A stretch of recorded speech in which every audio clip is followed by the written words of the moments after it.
Right now, superhero sequels and franchise sequels in general are aplenty. It feels like every week we're either getting some sort of new Marvel film, or a Star Wars thing, or a sequel to a film that no one even asked for. You guys remember when Pacific Rim 2 came out? I certainly don't.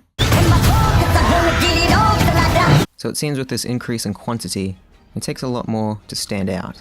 And as such, we see endless examples of sequels which just end up doing what the first film did, but bigger and different, which quite frankly usually ends up being balls. What ultimately appeals to me, and probably most other people when it comes to blockbuster film, is character.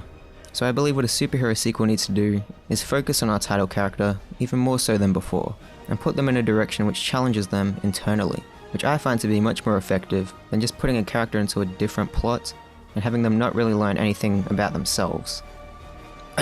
Upon revisiting some of my favourite superhero sequels, and with the recent release of Deadpool 2, I noticed a recurring theme which I think is a strong foundation to further a powerful character. Essentially, this involves having our characters learn to let go of something that defines them, and through their journey, they become more aware about who they truly are before they can earn back what they lost.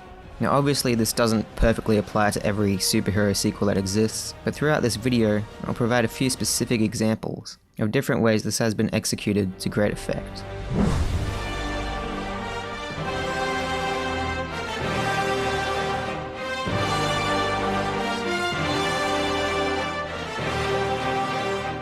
Creating a sequel with this style of arc inherently makes the film more thematically resonant and character-based. It also saves it from just retreading the same ground. When making a sequel, there of course needs to be a sense of consistency to the established world, but if there's nothing new being presented with the characters, then why should we care?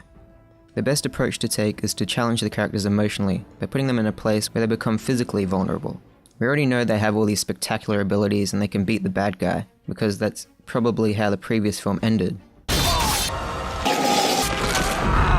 So what better way to challenge our hero than to see how they can survive without the thing they believe they need at the time?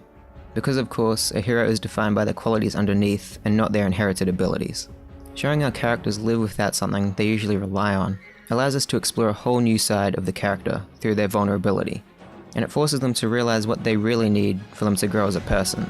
As far as the MCU goes, Thor Ragnarok and Iron Man 3 really enforce this idea, by stripping away the physical object we first picture when we think of those characters. They both do a similar thing, where they start out with the character losing everything we've become familiar with from their previous films, and then thrusting them into unfamiliar ground without their weapon or armor to save them. And through this, they realize even when you take away these things, their true power is something that was with them all along. One thing you can't take away? I am Iron Man. Sometimes this arc can instead involve a character giving up their power to live an ordinary life. Obvious examples of this include Superman 2 and the one and only Spider-Man 2, which in both films show the character realizing how much their responsibility as a hero affects their personal lives. So they opt to give it all up to focus on what they really want in life. And though this journey starts out promising, they soon realize the selfishness of their sacrifice, and that they have a responsibility to save the day from an uprising threat.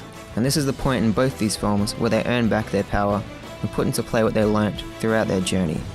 This makes their return incredibly satisfying and showcases the growth that someone can have when they get to truly uncover their purpose. The whole idea of giving up is a significant overarching theme, especially in Spider-Man 2. Having nearly every key character at some point have to let go of what they want in order to do what's right. I will not die a monster. In many other cases, this loss can be a much more personal thing, such as losing a loved one or a disbanded family. Guardians Volume 2 is one of my favourite examples of this, and is probably worthy of its own video at some stage. But the way that film is set up, with their self-proclaimed family disbanding and going their separate ways, allows for them to internally grow and realise that maybe they aren't so different after all. I know who you are, boy, because you're me. This showcases in detail the individual insecurities and vulnerabilities of our characters, before they can once again feel comfortable around each other as a family. So I guess in many cases, the best way to evolve a character to the next level is to put them in a situation where they can learn to live without something they usually require. And only once this occurs is when they are truly ready to gain that thing back once again, this time as a changed person, whether it be their trusty weapon, their power, or someone they love. I'm sure there are many great sequels that don't necessarily take this approach, but for superhero films especially, it proves to be an effective method in unpacking who our character really is and challenging them on a different level, by bringing them back down to earth. And I think Aunt May in Spider-Man 2 said it best.